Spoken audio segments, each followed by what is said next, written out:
తనపై మంత్రులు తెరాస నేతలు చేస్తున్న వ్యాఖ్యలపై రాజకీయ ఐకాస అధ్యక్షుడు కోదండరాం ఆచితూచి స్పందించారు. ప్రజల అభివృద్ధి తప్ప తెలంగాణ రాజకీయ ఐకాసకు వ్యక్తిగత ఆకాంక్షలేమీ లేవని ఆయన స్పష్టం చేశారు.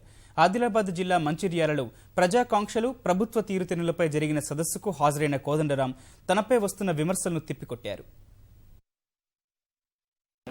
జేఏసీ అనేది ఒక రాజకీయ సంస్థ కాదు, ప్రజా సంఘాలతో కూడిన సంస్థ. ప్రజల మేలు కోరి పనిచేయవలసినటువంటి అవసరం ఉందని మేము భావించి మేము కొనసాగుతూ ఉన్నాం. ఎప్పుడైనా మనం ప్రజల తరఫున నిలబడి గట్టిగా మాట్లాడితే తప్ప ప్రజల ఆకాంక్షలు అనేవి ముందుకు రావు. మనం అందరం కలిసి తెలంగాణ అనకపోతే తెలంగాణ ఎజెండా మీదకి వచ్చేదా? చాలా పార్టీలు తెలంగాణ గురించి మాట్లాడటానికి నిరాకరిస్తున్న సమయంలో తెలంగాణ నినాదాన్ని తీసుకొచ్చి తెలంగాణ సాధనలో మనలాంటి వాళ్ళందరం కూడా పార్టీలకు అతీతంగా ఒక కృషి చేసినాం. ఇవాళ ఏమంటున్నామంటే పార్టీలకు అతీతంగా ఈ ప్రాంత అభివృద్ధికి కూడా మేము కృషి చేస్తాం. చాలా మంది అడుగుతారు మమ్మల్ని, మీకేం పని ఇది, మీరెందుకు చేయాలి అని. మీ ఇంకేం కోరికలు ఉన్నాయని. మాకేం కోరిక లేదు.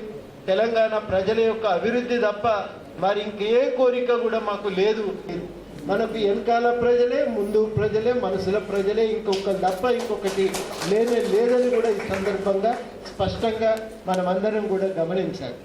ఏం పదవులు రావు, ఏం గుర్తింపు వస్తుందో రాదో, ఒక్కొక్కసారి అనవసరంగా మనము విమర్శల పాలు కావచ్చుగాక, కానీ అవన్నీ కూడా మనం చూసి బెంగటిల్లవలసిన అవసరం లేనే లేదు.